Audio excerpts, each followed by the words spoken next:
lost by knockout to James "Buster" Douglas. 1996 had won the WBC belt.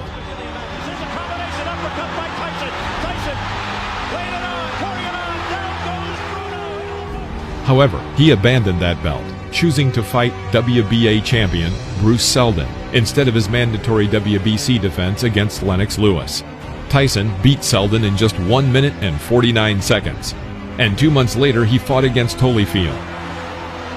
And a year earlier, in a 3-fight series against Riddick Bowe, lost for the first time in his career by knockout.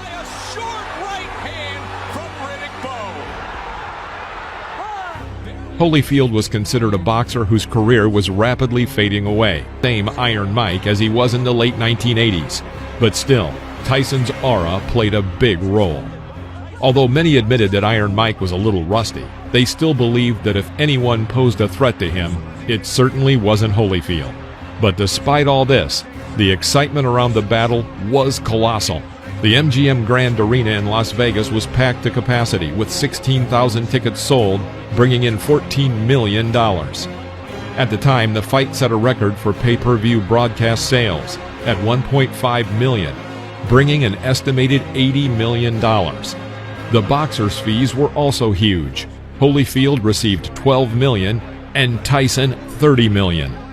In the first few minutes of the fight, the unexpected became apparent, and that was that Holyfield appeared physically stronger than Tyson. Being in a clinch, Holyfield knocked Tyson back without any problems. Moreover, Tyson's aura had no effect on Evander, and he did not hold back during his attacks, as it often happened with Iron Mike's rivals. But it was not just Tyson who was surprised. According to Holyfield, he did not expect Tyson to attack so often with a right cross.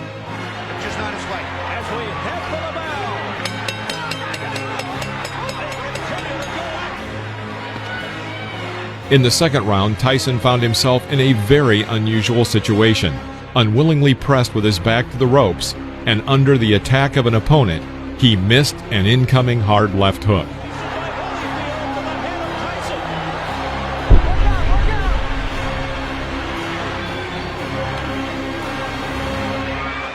Holyfield also showing more hand speed. Tail into my honeymoon, then November 8th. This will be a real attrition battle. Starting from round 3, Holyfield increasingly began to use his advantage in physical strength and began to literally force Tyson into clinches.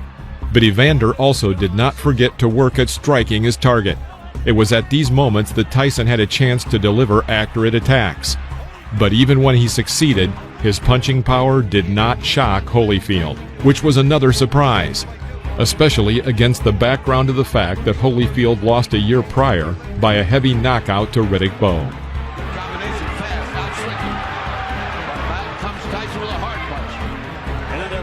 In the 5th round, Mike Tyson noticeably improves. He works in a variety of ways, demonstrating his best qualities, and for the first time since the beginning of the fight, we can confidently say that he won the round.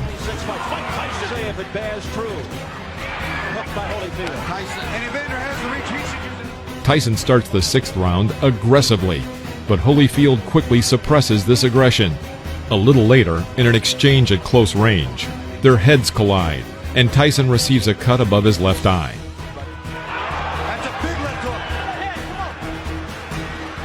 After 4 rounds, they're going to came back. Cut, not looking good. The chance of Holyfield. After that, the situation began to heat up, and it ended with the fact that Tyson, being in an unsuccessful position, was knocked down with a blow to the chest. At the end of the round, Holyfield tried to build on his success. The moment turned out to be one of the most spectacular in the whole fight. Starting from the 7th round, the boxer spent increasingly more time in clinches, initiated by Holyfield. But still, there are occasional bursts of activity. Always know to the past what tools to bring to a fight. He's proving it again here. Look at this corner. In the final third of the fight, Tyson looked tired, unlike his opponent, and this has a serious impact on the overall picture. At this stage of the fight, it is clear that Holyfield's blows are harder than Tyson's. At the same time, Holyfield easily takes the hardest hits from Iron Mike with little problem. About 20 seconds before the end of the 10th round, Holyfield shakes Tyson with a right hand strike. It seems like Mike has managed to avoid big problems, but he misses another hard right from Holyfield. There are only 10 seconds left until the end of the round, and for Tyson, it was a very long 10 seconds. Mike held out until the bell, but the course of events suggested that Mike would not be able to reach the end of the next round.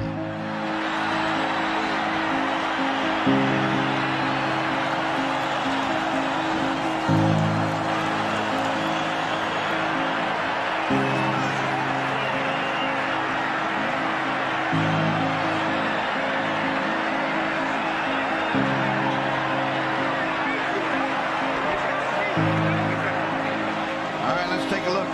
Just when it looked like he was getting tired, he gets fired up, and here comes that champion's heart. It's a series of punches, some of which miss, but most. In the 11th round, Holyfield confidently and even easily brings the fight to its logical conclusion, inflicting Tyson's second defeat in his career, which, like the first, came early. Whether this victory is Holyfield's greatest feat is difficult to say, but it is certainly the most notable success in Evander's career. But for Mike Tyson, the result of this fight marked the beginning of the end. In November 1986, he won his first championship title, and in November of 1996, he fought for the last time in his career as the reigning world champion. He's the winner by way of technical knockout in a stunning upset, the new WBA heavyweight champion of the world, Evander, the real deal, Holyfield.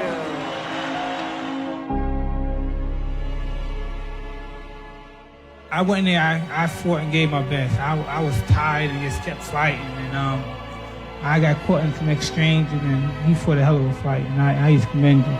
Thank you very much. I have the greatest respect for you. I thank Mike Tyson for giving me the opportunity to challenge him. I realized to be the heavyweight champion of the world, that I'm gonna have to fight the best man, and I always prepare myself to fight the best man. Every time Mike fought, I always watched him. When Mike went away, I kind of lost the desire. I lost something when Mike was gone. June 28, 1997, a rematch between Mike Tyson and Evander Holyfield. The public's interest in the second fight with Holyfield was greater than the first. The first fight brought in an income of about $100 million, while the total income for the second fight was estimated to be $180 million. This was reflected in the royalties.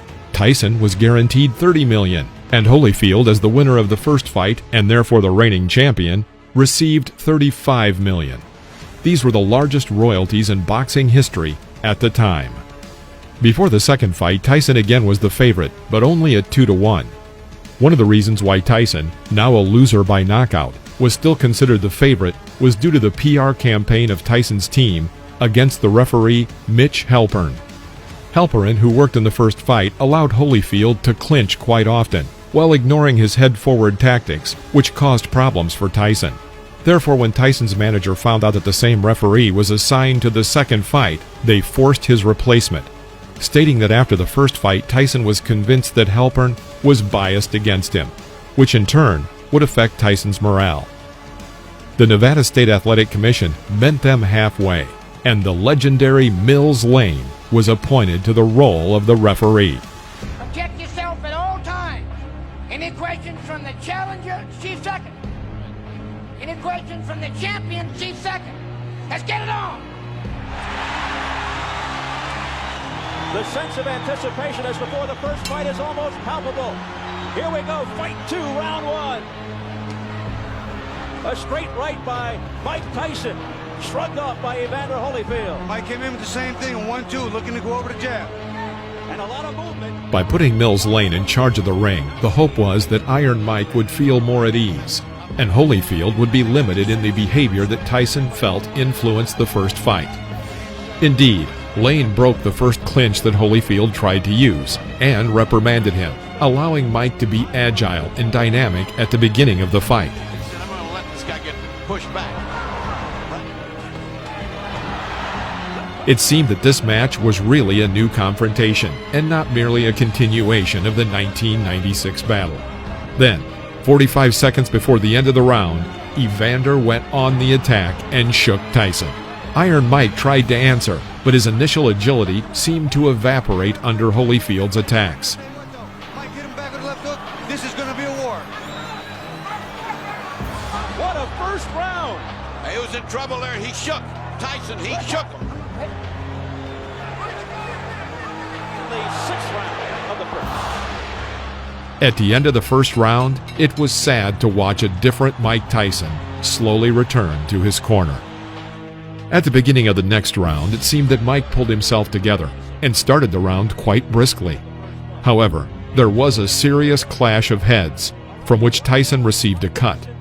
The important point was that when Holyfield went on the attack, Mike, instead of responding, appealed to the referee at the risk of missing incoming strikes. This obsession with the referee played a negative role. Managers and coaches had convinced Mike that only the referee was to blame for the defeat in the first fight. But for some reason, no one paid attention or did not want to pay attention to the obvious gaps in his physical and psychological preparation. The third round began. Now following a pattern, Tyson starts off confidently again. And this round became one of Mike's best rounds against Holyfield, including their first fight. Nice right hand by Mike. He is trying to get that right hand home. Here's him an airful. Back comes Tyson on the belt. Tyson with a short left hook to the head of Holyfield. A right hand by Mike Tyson to that. But then came the event that made his confrontation so scandalous. Holyfield goes down, and when rising hits Tyson in the face, and then Tyson bites Evander's right ear. What happened here? He got bit, I think. Evander Holyfield, look out, he's pushed right here above us by Tyson. He got bit in the ear. Well, and that hurts like hell, but he certainly had a big bite. And that's a dangerous bite.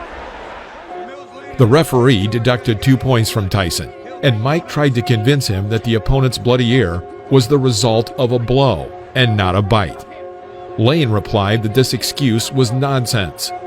It may seem surprising, but the fight continued, and it was the most spectacular part of the whole confrontation.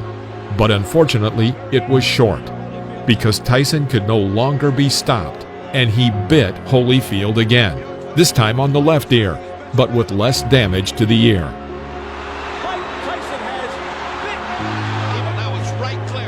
When the first bite occurred, Lane consulted with the doctor on Holyfield's condition and if the fight could continue. The doctor said yes, and Evander said the same thing. But during the break, Lane found bite marks on his other ear, and he decided that the fight should definitely not continue, and disqualified Tyson. Here again, Lane's authority played a role, as representatives of Tyson's team would have immediately jumped on any other referee and began to argue. In this case, no one dared to do it, but Mike was eager to continue the fight and tried to break through to Holyfield. Tyson did not achieve his goal, but one of the most famous photos in the history of boxing was born in that moment. Immediately after the fight, Tyson stated that his biting came in reaction to headbutts from Holyfield. But 2 days later, Mike appeared on television to apologize. "I just flipped my lid. I didn't know why I did that," Tyson said. An apology was not enough. Mike was fined $3 million and stripped of his license for 15 months.